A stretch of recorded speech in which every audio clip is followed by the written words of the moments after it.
Who are you? I don't know, but I'm writing to you anyway. Where are you? How far in the future? Where'd you find my journal? I may never know, but you can know me from what I put down on these pages. I come from a little village in the mountains. No one has left here since before I was born.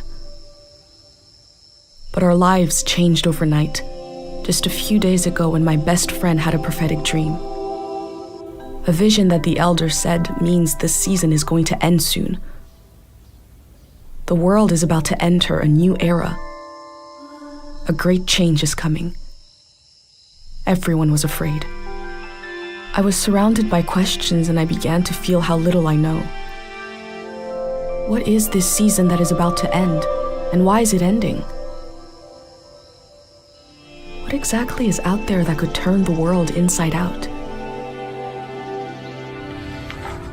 If there are still voices singing and laughing in the wilderness, I could record them before they're gone. I also thought of my dad, who always wanted to see the outside world but never did. So, I asked if I could leave. The elder had one condition for letting me go: that I take what I collect to the museum vault, a palace of art and memory at the edge of the earth. She says it's the only place safe from the turmoil of a changing season. I hope that's where you're reading this now. I can't stop the change that is coming, but this time on Earth could live on in these pages. What it looks like, sounds like, how it feels to be alive right now. I'm writing to you at the crack of dawn on the morning I leave home. I can smell breakfast cooking in the other room, and I can hear my mom's voice.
Three, two, one.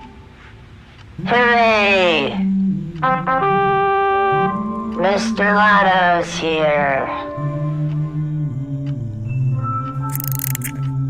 I'm tired.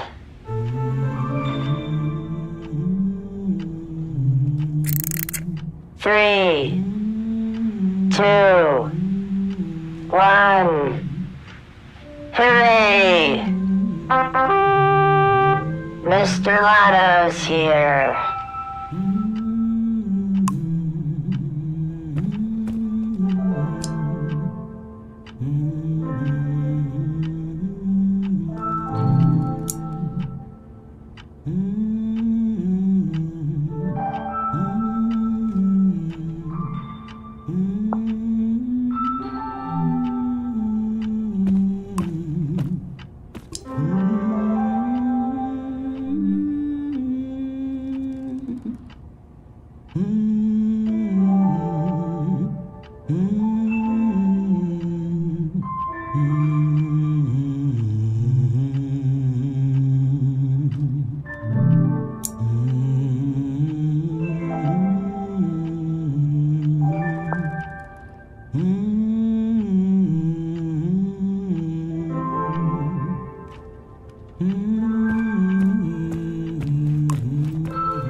my bag, and Dad's camera, ready for the great departure.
The last moment in this little house. There used to be 3 of us here. My mom and Dad and me. Soon it will be just her. Her and all these memories. But in this moment, everything is the same as ever. Until I shift my weight. The floorboards creak. Mom hears it and turns to me.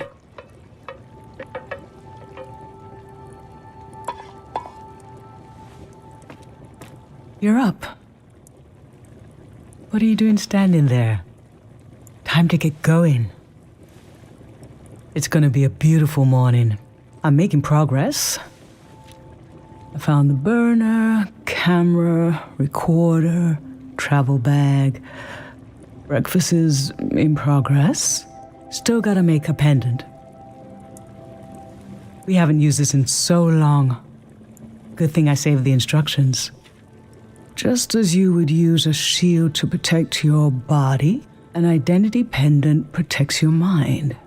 Your thoughts, memories, everything that makes you, you. We don't wear them here in the village anymore, but if you're going into the outside world, I'll feel better when you've got a pendant shielding you. Diseases of the mind, like the dream sickness.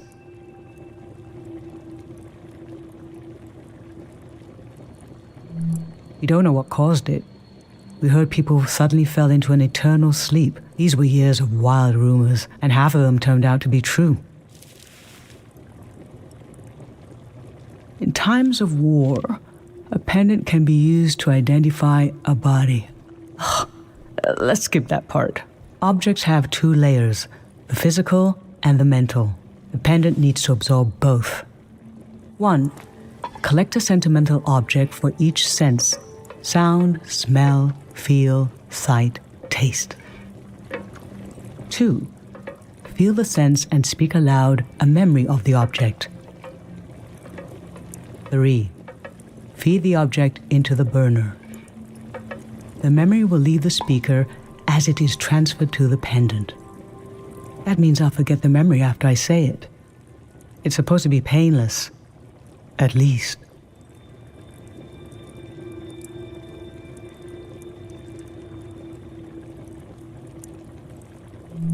No, you must remember everything. That's your role.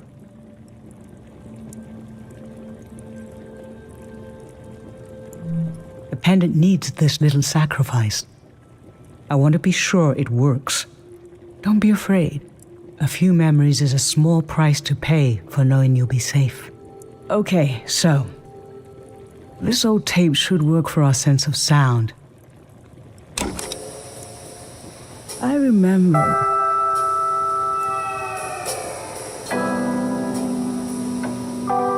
You and I fell asleep listening to this tape. Your dad came home. We all rested together until it got dark.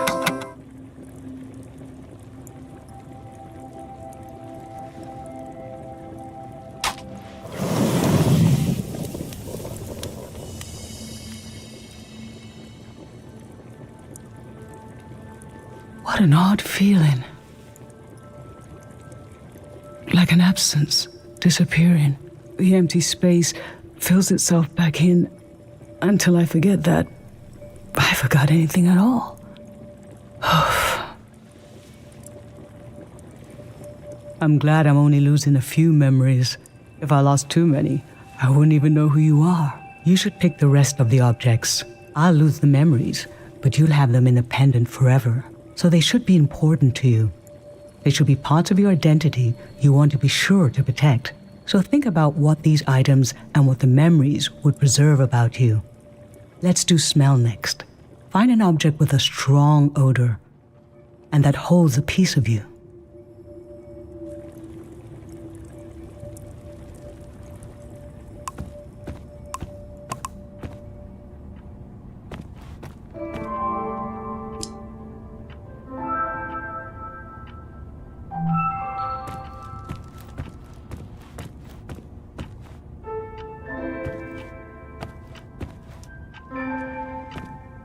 Glue, acid, dust, pulp.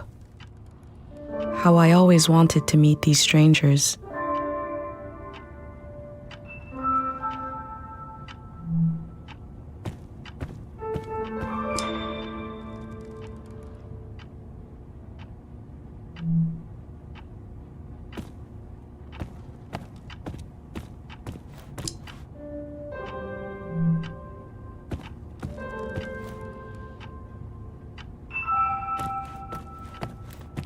Nothing. I always looked for other worlds.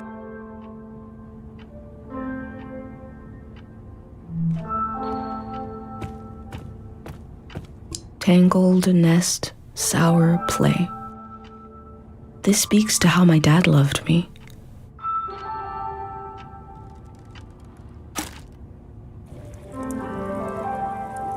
What did you choose for smell?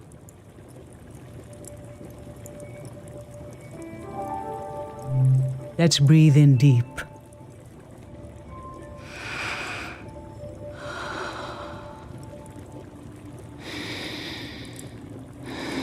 I remember. You used to take him everywhere with you. One night, you forgot him in the plaza. It was cold and rainy that night, but your dad leaped into action as if the doll was a real member of the family. I have this image of his face as he ran out into the storm, completely serious, no hesitation. And when your dad returned with the doll, I forgot for a moment that he's just fabric, stitched into the form of an animal. It felt as if he had a soul, because you'd projected one into him. What was dear to you was dear to us. That was...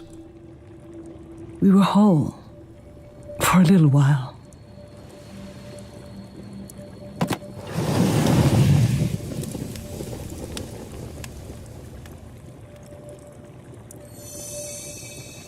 Now touch. Pick something with a texture you like.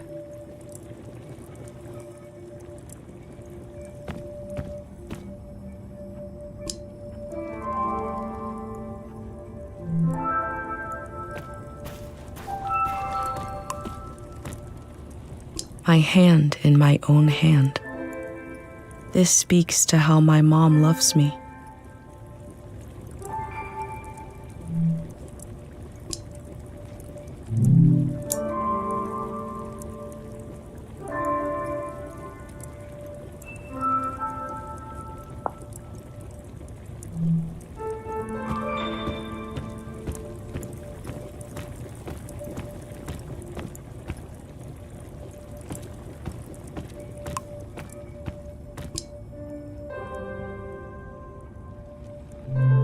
soft, cold, smooth.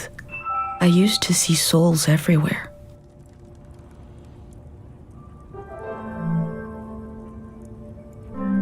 Cool, round glass.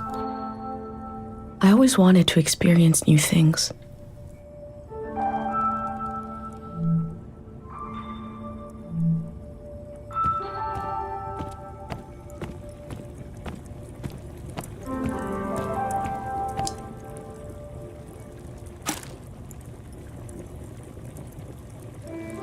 So what did you end up choosing?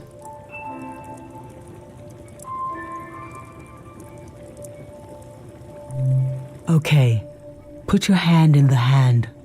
Oh, I remember it so well. It's not as bad now, but in the old days, not many children lived long enough to grow up.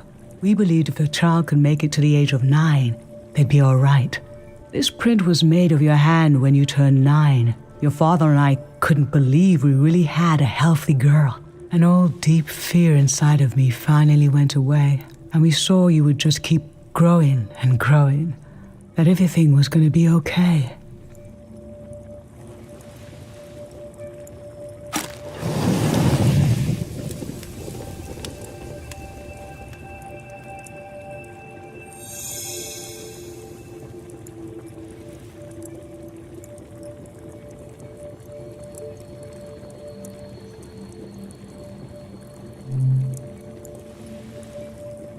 I'm fine. Let's do sightneck. Pick something that looks nice.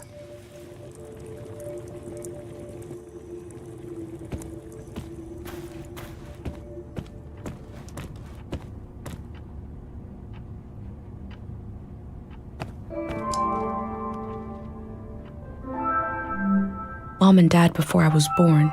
I was born in the glow of my parents' love.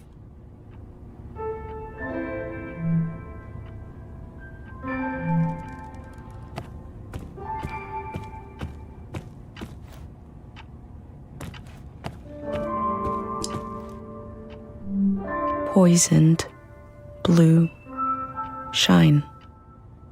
I look closely.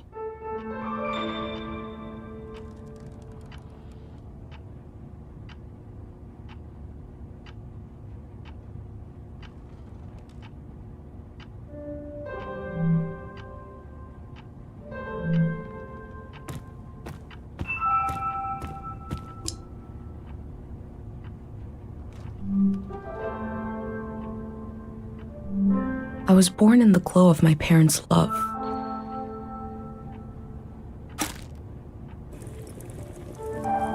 So, what did you end up choosing? I remember.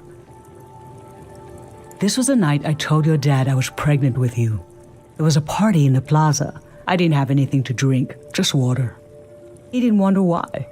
At the end of the night, I told him I was pregnant, and he was so happy and so surprised that he threw up.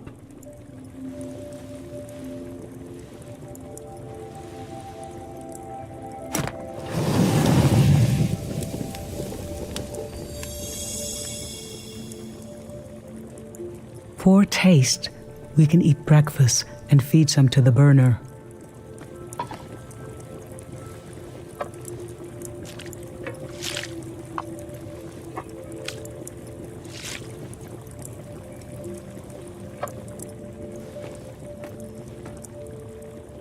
The memory I'll lose is the one we're forming right now. I want you to have it forever.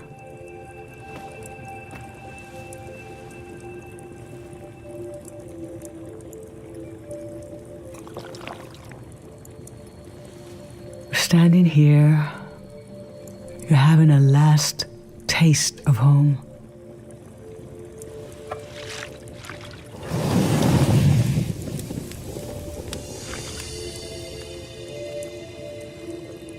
Now you're protected by lost memories. A gem of home around your neck. This is my only condition for letting you go. You must promise me never to take the pendant off. And never tamper with it.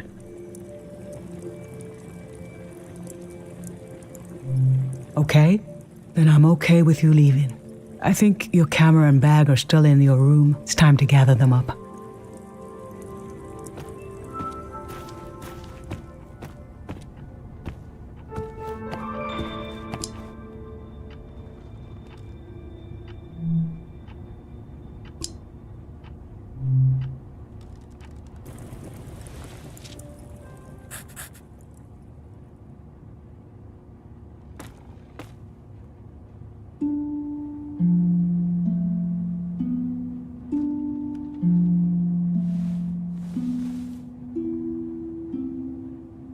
I've lost so much.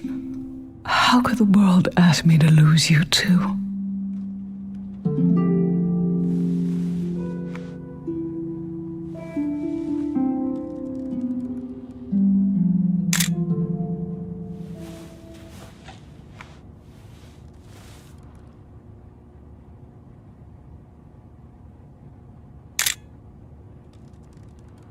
Look at us. There we are. There we were. We'll always be right here on this beautiful morning.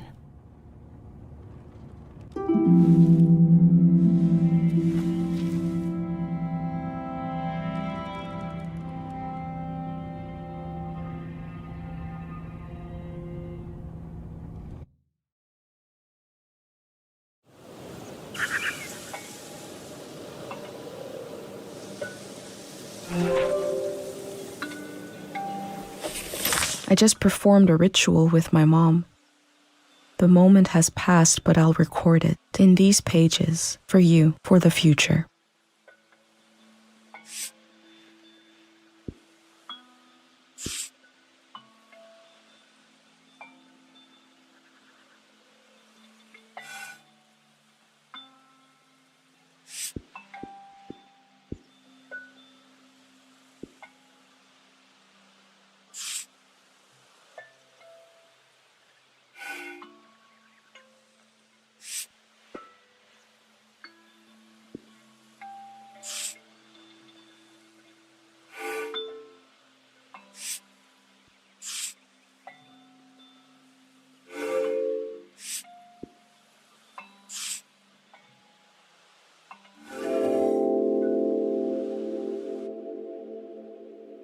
I never knew when my mom would share a memory of Dad while cooking, on a walk, with no warning. It knocked the wind out of me.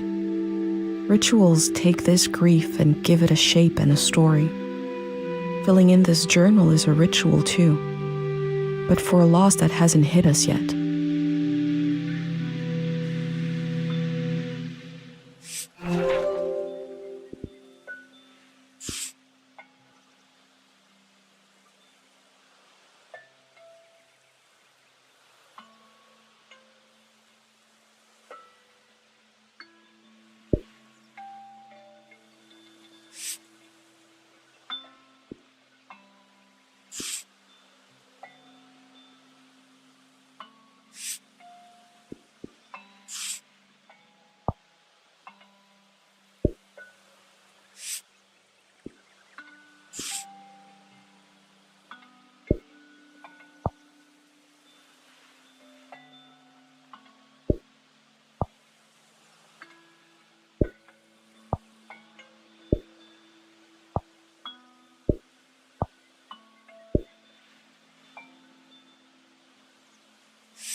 I've brought tools to record the sights and sounds of this season.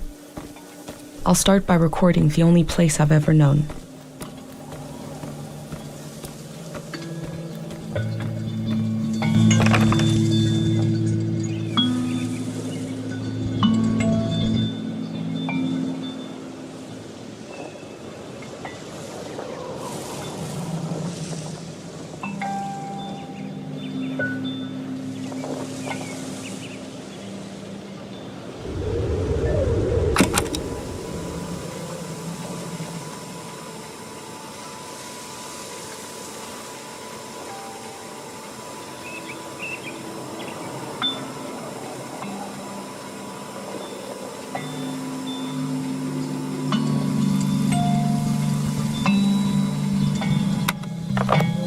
Public sleep music is a tradition of ours here. When the music ends, the village will begin to wake up.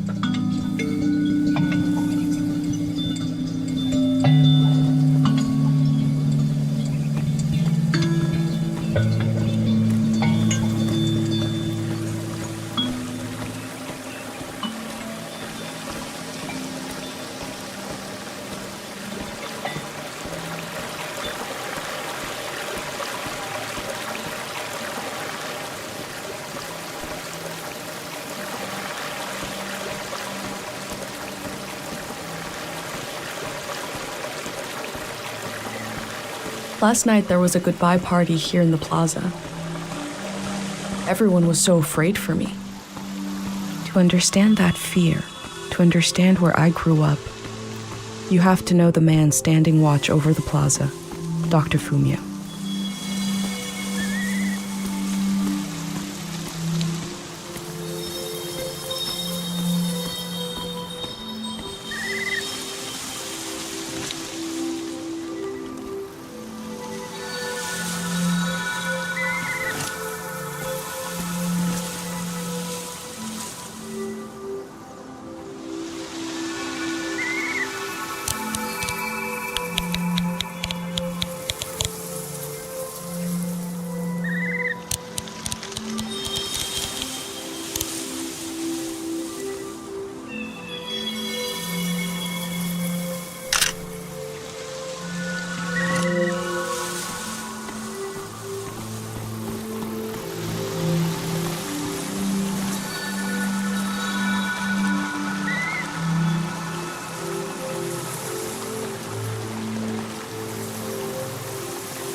Remembering everything must be painful. Dr. Fumio brought peace to so many people here. Dr. Fumio and his son founded Karo back in 776. They live on through our traditions.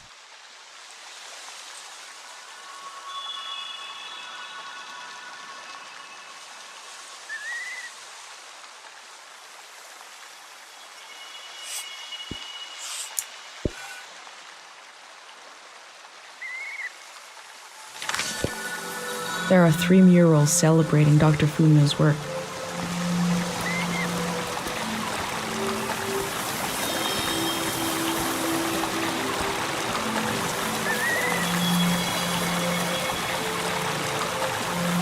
This is Dr. Fumio and his son. The statue isn't as old as it looks. The artist wore it down to give it a feeling of ancientness and the authority that comes with it.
This is a healing instrument created by Dr. Fumio. It draws on the pure mountain air.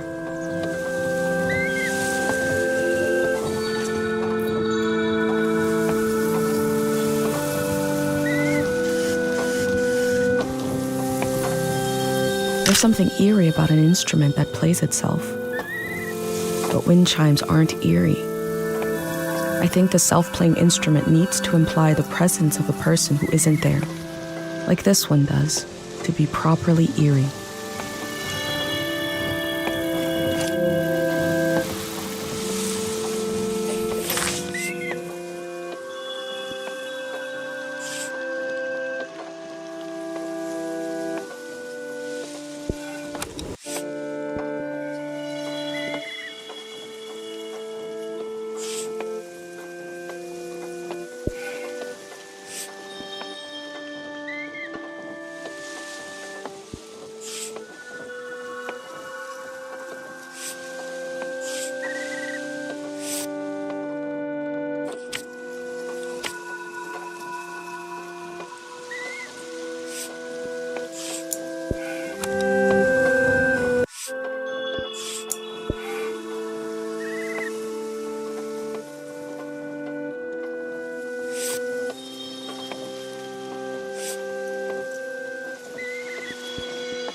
Dr. Fumio said the dream sickness was caused by something very powerful.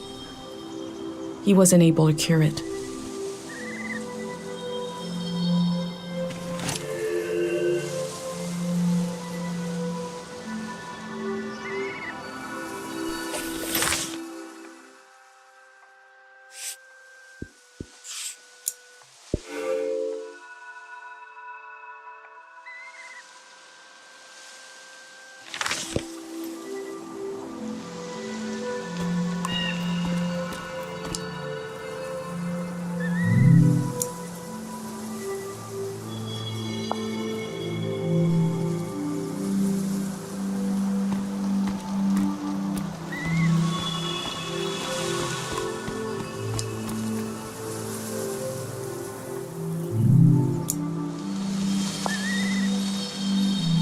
Pate's little daydream of leaving this place, of seeing something weird.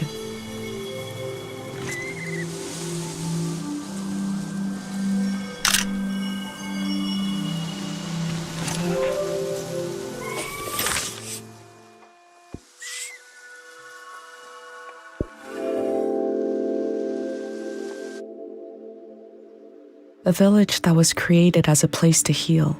Is that where my instinct to try to help comes from? It's so strange to imagine I'll be shaped by places and people I haven't met yet. So strange to imagine that I might feel at home somewhere else.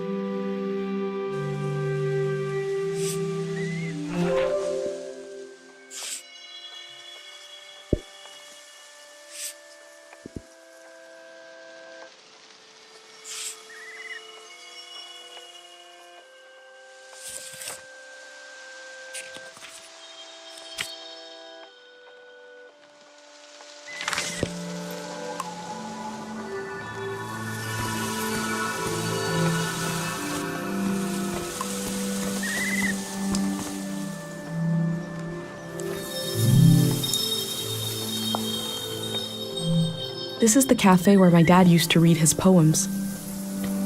He wrote one for me. Maybe he wrote it for you too.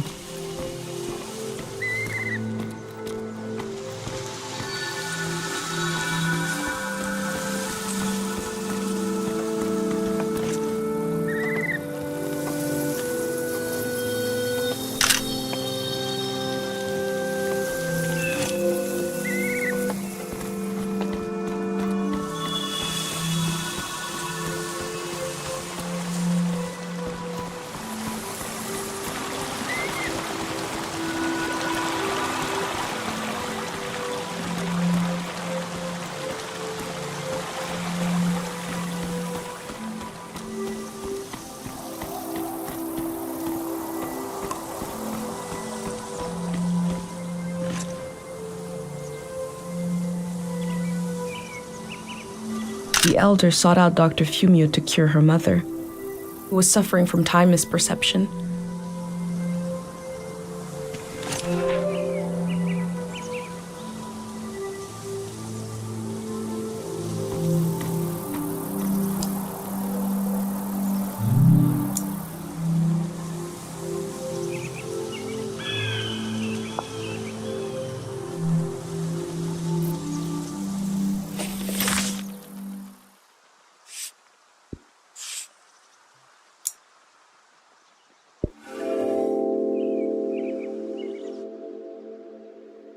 Dr. Fumio was an important person, but we also just have a need to put a human face on events that are beyond our control. He may have felt just as scared and helpless as everyone else.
I go fishing here with my best friend Pate, even though there's nothing to catch. We both appreciate the silence.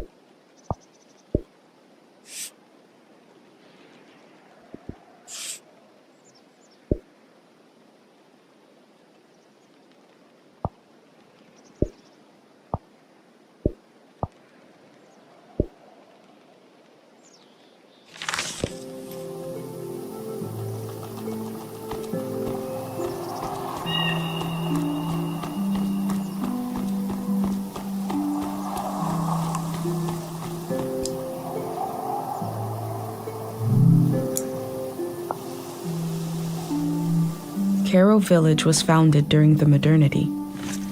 Much later, Dr. Fumio arrived and remade it in his image.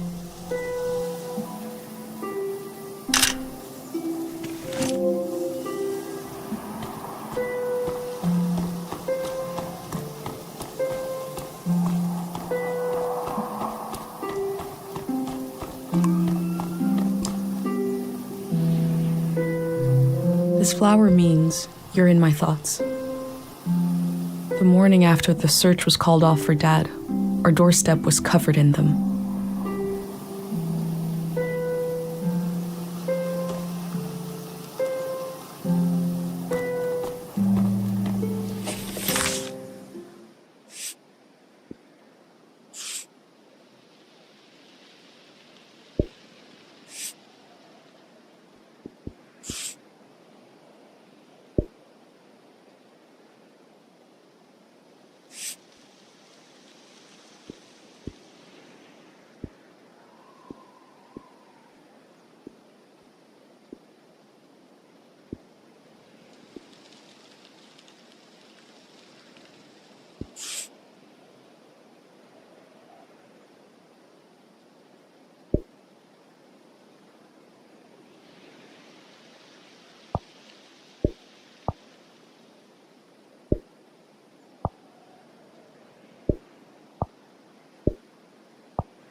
Is it recording? Yes. Okay. How to leave home for my daughter. Find a sacred square of earth. Lay down so you have the dirt at your back.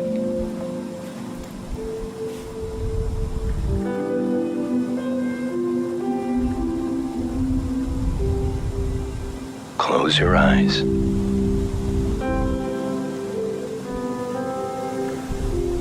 Close everything.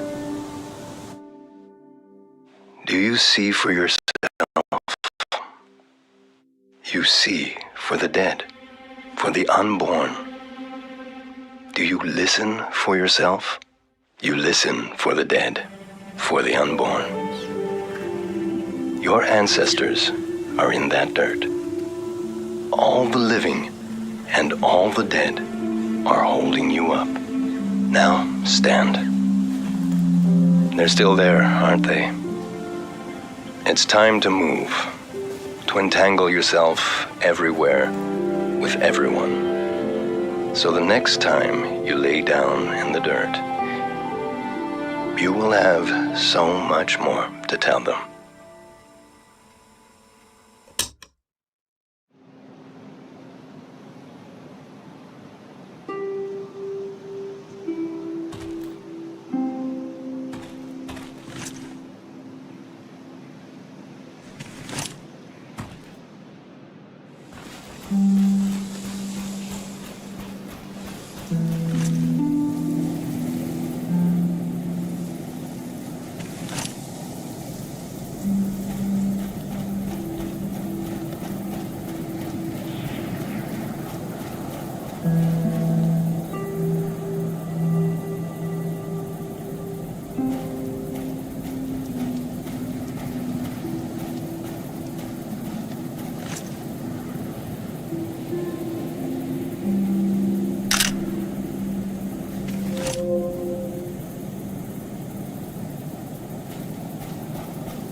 Tate fixed up 3 bikes instead of 1.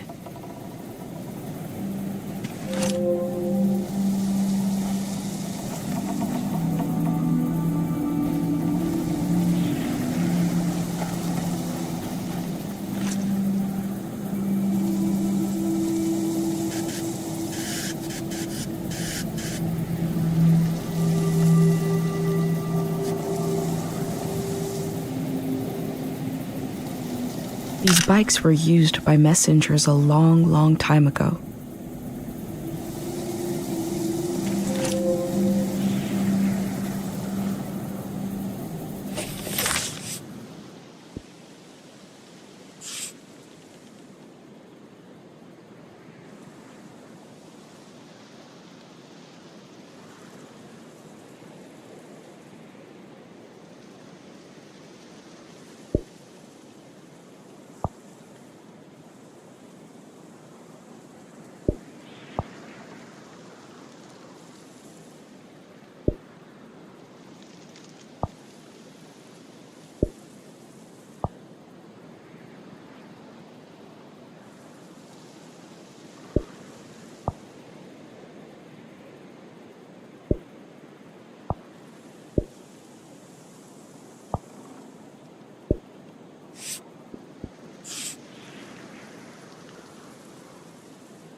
most of what I've seen from the outside world probably arrived in a cart like this.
I can see in these letters that the outside world has extremes of beauty and tragedy beyond anything I've known.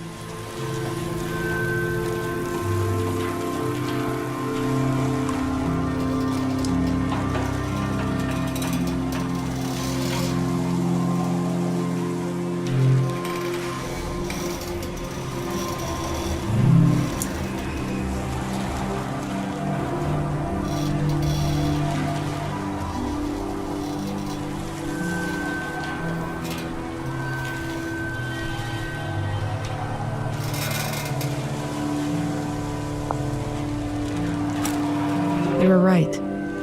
The letter never made it. The season before this one, the war, seems so horrible.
I wish humans had evolved to sing instead of talk.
From the village, these cranes look like little creatures, grazing. I had no idea how huge they are.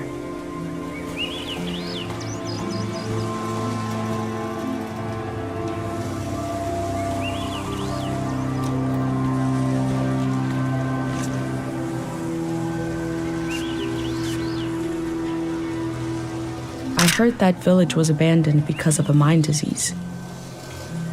Not every community had someone like Dr. Fumio to perform cures.